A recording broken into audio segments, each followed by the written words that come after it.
Welcome to Sustainable Sailing's Top 10 Big Interior Changes. When we bought this boat 6 years ago, we didn't really expect to change quite so much, but we had a survey done. It condemned the entire gas installation with really good reason. It condemned the mains electric installation and everything connected to it, and it should have condemned things like the paraffin space heater. Yes, well, most of the equipment basically, it was all original. Yeah. And then we also discovered, once we came on board for our first, well, not our first weekend, it was beautiful sunshine, but later weekends, when it was raining, we discovered that there were quite a few leaks. And Hundreds. we could see evidence of them in the woodwork, although we had been told that it was beautiful woodwork. Yes, and also we could see, we quickly discovered that they spread adult sort of nappies, incontinence pads in various places to soak up some of the leaks. What we found was all these leaks were hidden by the headlining, and that's the first really big change that we've made to the boat. Is not immediately, not in one go, but gradually we have ripped out the headlining everywhere in the boat. And most of the interior, really, bit by bit. Yes. When we started taking off cupboards here and there, because they were in the way of our new designs, we found that we always discovered parts behind that we wanted to clean up and change, and that there'd been a leak we didn't realise and things like that. So every time we did it, the more we did it, the more happier we were that we'd done it. So. And a poor feature of the design of these rival boats from the 1970s was that none of the headlining could be removed without damaging it, without ripping it off. Mm-hmm. And so when we did take it off, we found, for example, the bolts holding down the genoa track, the nuts you could undo with your fingers. They'd come loose. So we had all these leaks because bolts were loose, but you couldn't get to it to fix it. You couldn't see it. You didn't know it was a problem. To be fair, some of the headlining was sagging and revolting anyway, so that had to come down. And because it was vinyl, when water went onto the headlining, it could run quite a distance before appearing. So it wasn't easy to track where the leaks were. Right above our head here, there was a leak in the derayed vent, which ran all the way down under the lining and ended up at this bulkhead. But oh, there you are. There's a round circle of the derayed vent. Yeah. Up there, and but you wouldn't know that until you could see that there was black water damage on the bulkhead, but you couldn't work out where it had come from until you took the headlining down and you could see what was really going on. Anyway, as a result of taking out all the headlining, one of the things that we're going to do is insulate the whole boat. We're able to do that because we've taken off the headlining, and as we do it, we are making sure that we have access to any bolts, any places that you might need access to. We've become a bit obsessive about that, really. Yes. That was number one. Yes. We'll pause and we'll go on to number two. Headlining and taking almost everything out of the interior. The only things left really are the main bulkheads. Yes. And we don't want to move those. Very little else. Let's go on to number two. Right, well, our number two is the galley, and to be fair, this was something that we planned almost from the first time we saw the interior of the boat, because the original 1970s layout was this side, which had some tiny little sinks. It wasn't as wide as that is now. Maybe not, no. And then down here, where it's deep, there was a deep fridge, which was one of the other things that was no use anymore, wasn't working. And here there was a gas stove, a traditional type of marine gas stove and hob. Which was condemned. So rusty, it was falling apart, and nobody would have, in their right minds, would have tried to use it. So, but there was nothing here. This was one of the original bulkheads. This bulkhead came up a bit higher as a diagonal up to the bottom of the cabin roof. You could see it there. Yeah, so it wasn't full height, but it is a structural bulkhead. So we planned to keep the bottom part of that because we didn't want to take away too much structure, but to make a new worktop, and potentially we'll make a cupboard at the back of it when we get round to it, and so it feels like it just completely changes the feel of the galley.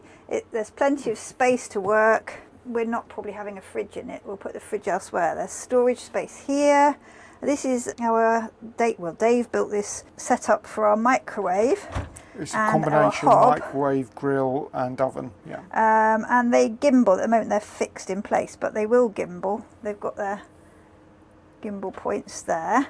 And we've got our dehumidifier here with a pipe rather to the dehumidifier so that it acts as a sort of extractor fan, which is very useful. And we've now got, I'm not going to show you the sink because it's fully washing up, but there's a big sink and there's a little sink, which is really also something you expect in a modern galley. So one of the things we found when we took out all the woodwork that was here, the veneer and the fittings were from mug holders and things like that, was that the gear system, which comes from the back of the wheel here and goes down and turns around and goes through the cockpit locker there, the part that's on the wall wasn't actually attached at all. The bolts had all come loose. Had come loose.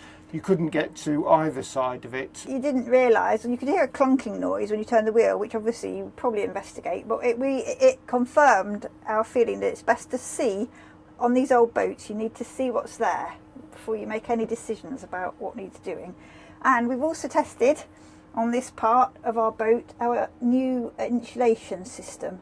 So what you can see at the back of that, which is really a locker now, is there's sticky insulation on the back, and then there's XPS foam, expanded polystyrene, and then this wood holds it in place. Yeah. So it's quite easy really, and then I just painted the outside of it, and that seems to be working. And Dave will tell you about, we'll come to that in a minute, where we were having the new portholes. Okay. Right. That was number 2. Number 2. Completely changing the galley away from what was traditionally there and the traditional look of teak changing and so on. to electric cooking. Number Yes. 3. We're about it. Okay. Right, number 3 is our aft cabin, and we made some huge changes quite near the beginning of our refit here, and they were quite scary because they were so big, but we are really glad we made them. What you can see now is a lovely, probably queen size bed. It's British queen size, certainly a very generous double, bigger than a normal British double, and very comfortable, but obviously it's Pullman style. So I'm over here, Dave's here, and then you can only get out that side where we have created a lovely seat, which is a bit full of stuff at the moment and it has no cushions yet, but it is quite comfortable, and when you sit on it you can see out the windows. Now the tricky thing was that when we bought the boat, you have to use your imagination, we might put a photo if we find one, there was a wide, really generous single bed this side, and a really generous single bed on the far side, on the port side, and then here in the middle, where there's a slight recess, there was a V-shaped segment which you could add to make it into the most enormous double you've ever seen in your life. It was so huge you could hardly even reach each other with your arms outstretched.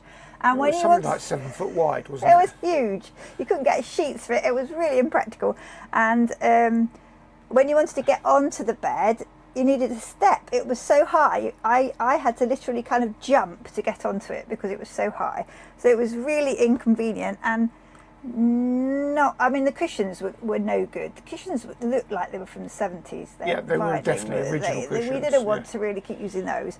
So one way and another, we decided we wanted a proper double bed, even if it meant only getting on from one side. And this was a structural bulkhead, which we did take some out. And above here, I don't know whether Dave can actually make the camera, that's actually the glass fibre beam where the mizzenmast stands. As you can see, Dave's beefed that up, which is subject for another topic. But for the changes for the bed, we took apart a space, made a sort of doorway from this part, but then we reinforced it with a post, and then and lots of fiberglass around both sides fiberglassed there. it all in everywhere, which it hadn't been before. Overhead it had not really been connected, and then here we added another panel. I just turned the lights off, sorry about that. So that filled in, so we sort of compensated for what we'd taken out by adding in other places. And three posts to take the loads. Yes, and the posts are connected into a whole structural section, which will hopefully take the loads better than they were before. But we are super, super happy. It's been so comfortable. It's really comfortable and cosy. And it's designed for 2 people living aboard. This Oh, is yes, not yes.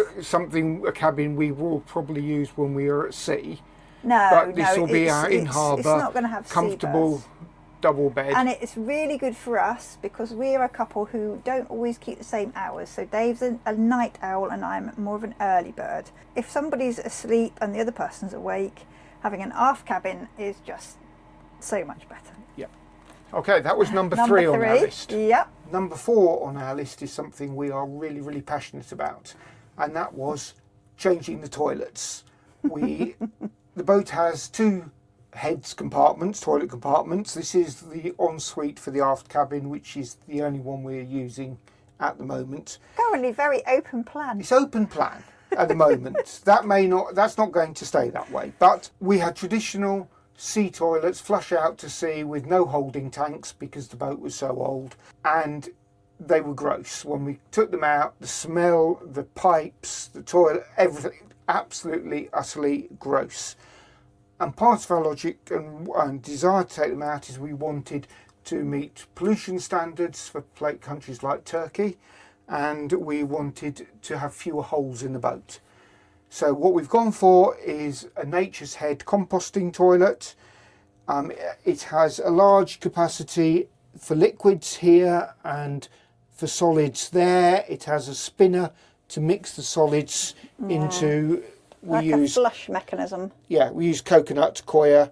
So you just sit on it. It's ever so easy to use. It makes no mess. And about once every month or so, we empty it and just tip it into a container. Well, we've got other shorts and other videos coming about the composting when you take it out. Plus, we do not find there's any smell. We've never really had no more smell than you'd have with any ordinary toilet that you might have in your house. Yeah. Occasionally get a bit of a problem with flies, which seems to be with the coconut coir that we get compressed. Sometimes when you rehydrate it, flies come out, but they're small and not really a problem. So there's no holes in the boat. There's no pipes to get blocked. There's no smell. There's nothing you're putting in the sea that's unpleasant for anybody else. We think they're absolutely brilliant, and even more importantly, right now we can use it while we're on the holiday. While we're in the boatyard, and we've had the boat in the boatyard for 6 years. We've been living full time now for 2 months. Without a composting toilet, you're really sunk. You've got to walk in the rain and wind to the outside toilets, to the clubhouse or whatever in the middle of the night. Brilliant. We are going to be adding a wash basin, believe it or not, and that will also not have a drain out to sea, so it's going to go into a tank that we can pump out. Grey water tank. We've got 2 of these toilets, so our forward heads, which is currently just for use for tools and things, will have another one of these toilets and has space to have a shower as well. But nothing will go out to sea, there's no holes, and very much about that sustainability focus. There is nothing better for sustainability than a compost toilet. That was our number 4. Right, number 5 is the port lights, portholes. And when we bought the boat, they were all original, and they had glass and they had aluminium frames. And the aluminium frames and the screws, were they all bolts that were through them, were really badly corroded together due to the different metals. And they were leaking. We didn't realise at first, but the more we investigated, the worse we realised the leaks were. Just all around all of the portholes. You can see this funny sort of filler they used. You can see, can you show some over there? And when we took the headliner down, that was absolutely pitch black because of all the water that it had absorbed from the leaks in the port lights. They are, aren't they? Try and get it right. So we really felt that we needed to change them, or we didn't know whether to just refurbish them or to get new ones.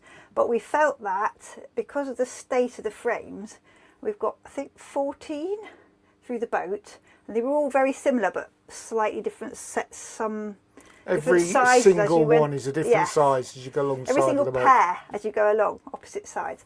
So we thought we could do, you know, all of them, and then if the last one broke while we were trying to refurbish it, then we would have one that was different, and that would be so frustrating. So we decided to just bite the bullet and change them out completely. We went for acrylic that's, well, it's bolted through with these inset nuts. Inset nuts, yes. And it's to the outside, and it doesn't have a frame. And it's actually given us much more light into the boat, because where there was a frame on the inside, we haven't had to open this fiberglass opening any bigger. We just get more light because we haven't got a frame anymore. And it also allowed us to make an illusion, which maybe we can put a photo up to show, so that where the port light openings get very small in the aft heads, and it's in just the aft heads, really, that's the worst. This one's a little bit. We were able to make the outside not such a dramatically different size, so that when you look at it from outside, you don't really, it doesn't look so odd that one is so much smaller than the others. Well, we like it anyway. We think it was great. And the other thing that we said we'd talk about is this strange wooden frame that Dave's created, and there's obviously a purpose. First of all, you notice that we've actually got an opening port light, which was great, because in the acrylic window we're able to buy it with this fitted, so that you can open and get a cross breeze when you. We've got 6 open. When we're optimistically going to be somewhere hot, warm, and we want a breeze. Yeah. So that was a big improvement. We didn't have any opening port lights on the sides of the boat. They were only overhead, fore and aft hatches. So that's an improvement. And then the purpose of this wood is because when we've put insulation in all these areas, this acts as a frame. This is going to be an edge and help us to hold the insulation in. So that's the plan. You have to undo these a little bit further, but work fine. And it also means that instead of using the captive nuts here, we can use bolts, through bolts, which is really, so we would prefer. Actually adds some strength to the side of the cabin. Yeah. See our mascots here. Our little mascots. We've got Millie, the RNLI, who's very handy for holding your headphones. And we've got 2 little penguins, one from Ruth and one a Linux penguin. Okay. That was number 5. 5, yes. We didn't expect to make this change when we bought the boat, at least not to start with, because where I am, there was a 3 or 4 year old Yanmar diesel engine, and it was fine. What we discovered though, and caused us to make a huge change to the interior, was that when they'd repowered the boat, put a new diesel engine in, they had not changed at all the fuel tanks or the fuel lines. And so Jane points to this side of the corridor to the aft cabin. This was a built-in diesel tank, and there was another one on the other side in the cockpit locker, fully glassed in, and no inspection hatches, and all the piping was very tiny diameter with lots and lots of valves. I think we said a dozen valves in different places, and the pipe route went down under this floor, and it was so convoluted, until we actually ripped it all out, we didn't know where it was going. We didn't really. And you can sort of see where the edge of it was, how black. Well, you can't see it so much. We've now. painted it now. Yes, it was completely black where all the diesel had leaked out under the floor. So the microscopic little leaks over the years had meant that all the timber around it and near it was impregnated with diesel. And here was the back wall of the engine compartment. You can see the black soot still on that bulkhead. And there were all gauges, but the gauges were the sort where it was just Actually, supposedly... You could see some stickers there, which were supposed to be the markers to show... It was a transparent pipe, and you were supposed to be able to see... You can see where it says empty. The diesel in the pipe, but it was all brown and gungy, and you couldn't see anything at all anyway. In fact, we couldn't even work out whether there was any diesel in the tanks, could we? The difficulty of of changing the diesel tanks, because they were so large, stainless steel built in, we would have had to take the engine out in order to get the tanks out, and the cost of doing all the new tanks with inspection and support to filter out diesel bug and hose it and pipes that you could clean diesel bug out of, the cost of doing that to keep this engine was extortionate. We decided to bite the bullet, to do what we wanted to do long term. We sold the engine, got a good price for the engine, ripped out the tanks, and are on the way to going fully electric. Huge change to the interior, because the places that, like the motor is tiny by comparison, but we've got all these large batteries which need to go somewhere different to where the fuel tanks were. It has cascading impacts on the layout of the boat. And the weight distribution. Weight distribution needs to be thought through, but overall the transformation, the boat doesn't smell like a boat. Yes. Because people are so used to boats smelling of diesel. This one no longer does. It's lovely. So highly recommend, but it's a big change to your whole layout. You can't just do a little bit with it. It affects everything. That was number 6. Number 6. Number 7 on our list of big changes is the forecabin. So here's the doorway from the main saloon, which we haven't changed much yet, just taken out some of the trim because we needed more width to get things through. This is the heads compartment. That's all been gutted like the other one because of getting rid of the sea toilet. Then the forecabin, which was a traditional V-berth, feet together at the end, and a doorway. Well, it was a sort of triple bifold, multiple fold doorway that would partition off the shower area, or the toilet, so you could have a shower in this area. What we've done starts with putting in a watertight threshold. So it's a watertight bulkhead about 15 centimetres, 20 centimetres above the waterline, and at the same time we widened the doorway because we find it frustrating if it's narrower than your shoulders. The reason we've done that is that we wanted to shift the chain further aft as well. So underneath the vacuum cleaner is where our 80 metres of 10mm chain goes. Then when we looked at the bunks themselves, we discovered that they were quite a bit short for an adult.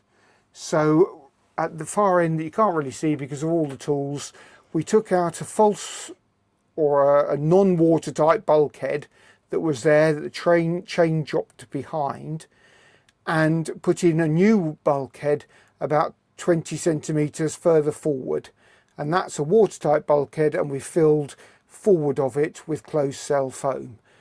Then we've rebuilt all the bunks. We've got multiple watertight bulkheads under the bunks, including our composting area just forward of the chain, and our chain will now run from there, which is the aft end of the old deck anchor locker, in a tube to drop down here.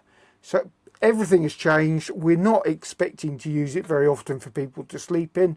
It'll be a garage when we're sailing, basically. When we do want somebody to sleep there, at least the bunks are full length.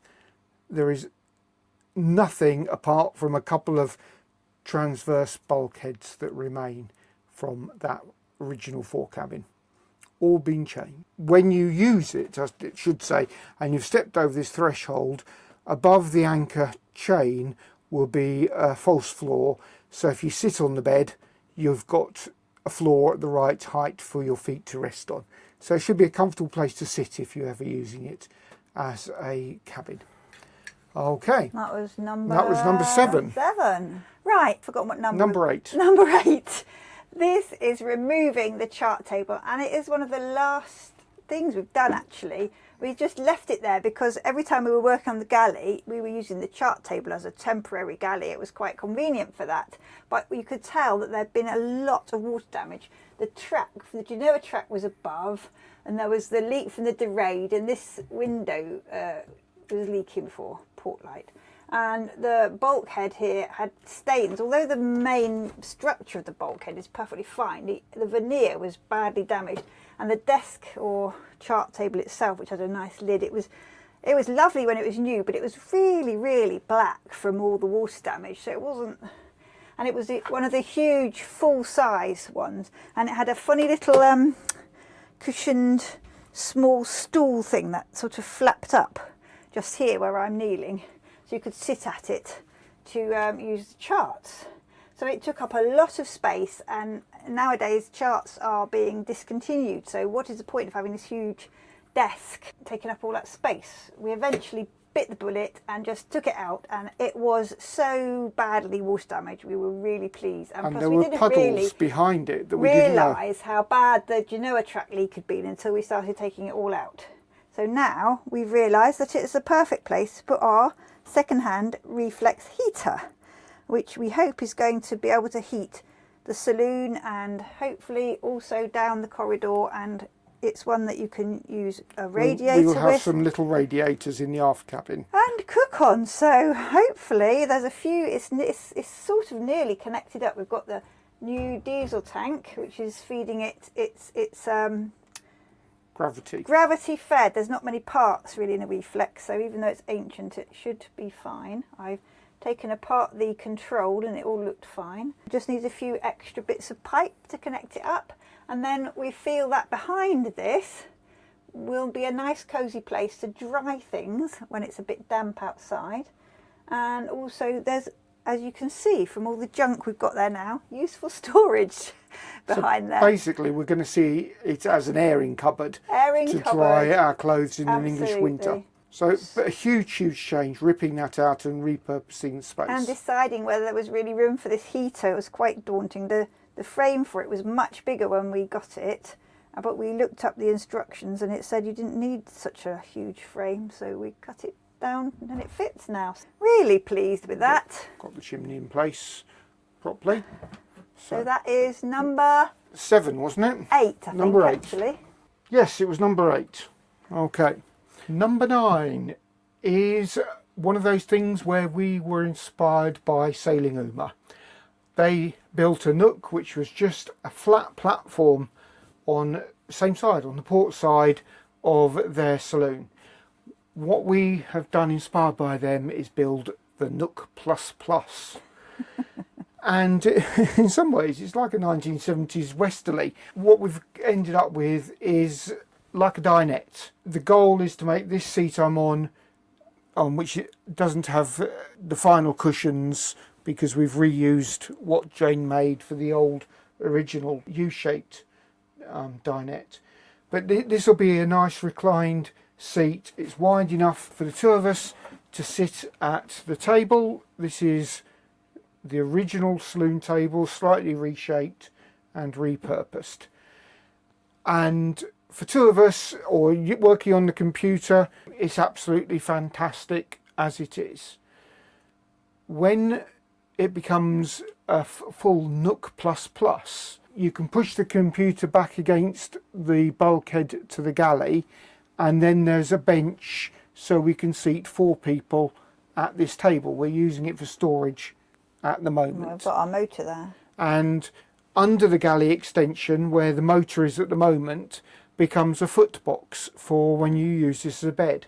So the table comes out, drops onto these rails there and there, and we will add a triangular lift up flap along there, so you get an almost a 4 foot wide bed as a double bed with your feet going underneath the galley.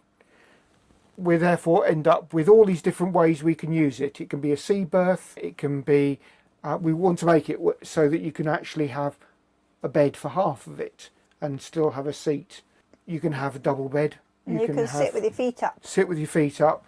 Lots of different options. But having the table to the side here has been brilliant, because we can leave this table up all the time, use it as dumping ground, as a workplace, and it doesn't block the access through the saloon at all. So the goal is to be as flexible as we can, and we're really delighted with how it's worked out. Huge change from the traditional U-shaped dinette that the boat had, but that was all show really. It was incredibly uncomfortable. The seats were very narrow, the backs were absolutely vertical. It wasn't a comfortable place to sit anyway. So we gain comfort, we gain more utility. We think it's a brilliant change. We're very pleased, but we debated long and hard over it because it was such a big change. Yes, it's been through many iterations, this space.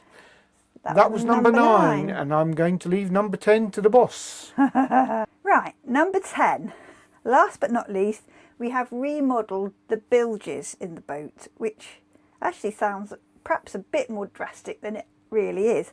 Our boat has an encapsulated keel, and it's a traditional wine glass shape. So the part of the keel where it goes down onto the keel is quite deep. It's what is it, about that deep? More. When you get down into it, you realise how deep it is under the floor. And here, behind the mast, all the way back to the bulkhead, was a very long, narrow water tank, a stainless steel water tank. Admittedly, in pretty good nick considering how ancient it was. But it was about the size of a coffin. It was, yes. It looked like a coffin when we took it out. And while Jane says it was in pretty good nick... Well, considering it's 40-something years old, it had some rust in all the seams around the edges, and it looked... well, it didn't look attractive. I think we probably could have refurbished it if we'd really wanted to, but the problem is, while it's in there, you can't see the outside of it. You can only see... Well, it was very difficult to see the inside because there was just one inspection hatch around where my feet are to sort of send a camera down, as you can do now, to see what it looked like, which was... I was concerned that quite a lot of the welds were showing signs of rust. Yes, yeah. It was on its last legs. But we also needed the space. We did need the space. So we decided to get rid of that completely quite early on. And we already had got rid of the engine. So that bilge area was also empty. So then when we thought about weight distribution and the fact we needed lots of batteries to power our motor, we decided the best place for the batteries was going to be down in the bilge. It did take quite a long time rebuilding the bilge. It was a big job. But we've built boxes for the batteries under the floor here, which have... 4 120 amp hour batteries. It's not so much what the batteries are like, I was going to say, as to what shape it was. They've got dividers in between so that they don't all sort of move about all over the place, and they're sealed in, and the flooring is designed to be sealed down as well. And then this smaller part at this forward end, we hope to turn into a water tank with additional water tanks partly under these benches. But we're going to use the hull as the sides of the water tank. So we're using epoxy coatings and a special paint that's designed for drinking water tanks. Yes, because we feel then at least we can see what is a problem. If there's a hole or something, it's contained in that one area, it will be in the tank. And so we will be able to get to it. Yes, rather than not really quite knowing what's happening in the junction between your tank and your hull. And the other part, we have to go down back to the motor compartment, as we call it now, down the corridor. It's a bit dark down here.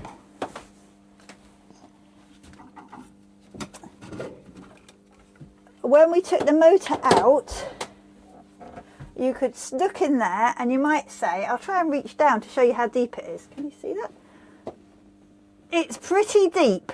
That is nothing compared to how deep it was before. Well, the strange thing is, there was a false floor. Oh yes, there was a sort of pan. Can you point to sort of the line where it was? It was probably here, was it? About there? No. There was a slight bulge lower down than that on the other yes, side. I see there, yes. Can you see it? I don't know, there. There's a little... Yeah, so there was a false floor with just a hole for the bilge pump hose going down. So you couldn't really see into the deepest part of the bilge, but you knew it was really deep. That's the most impression you could get. So when we took out the motor, we took out this pan. We had to cut it out, I think, didn't we? We had to grind it out because it was fiberglassed in. And the wood underneath, it was fiberglass on top, wood underneath, and it was disgusting. It was oily, smelly, ugh, horrible. But anyway, once we'd done that, then we realised how incredibly deep the bilge was. It made some sense in those days when this was built, because you wanted somewhere for the water to go that was low down, so you weren't going to sink when you had a leak, and you had time to do something about it and pump out your water with your manual bilge pump. But in the modern day, we've got multiple bilge alarms available. We've got all sorts of different pumps. We can have several pumps, which are probably way more efficient than what they had available in those days. So we don't really feel that it's safe or sensible to have such a deep bilge where in actual fact you're more in danger of falling in and drowning than anything else. It was so deep. I did get stuck down there and had to be rescued by Jane.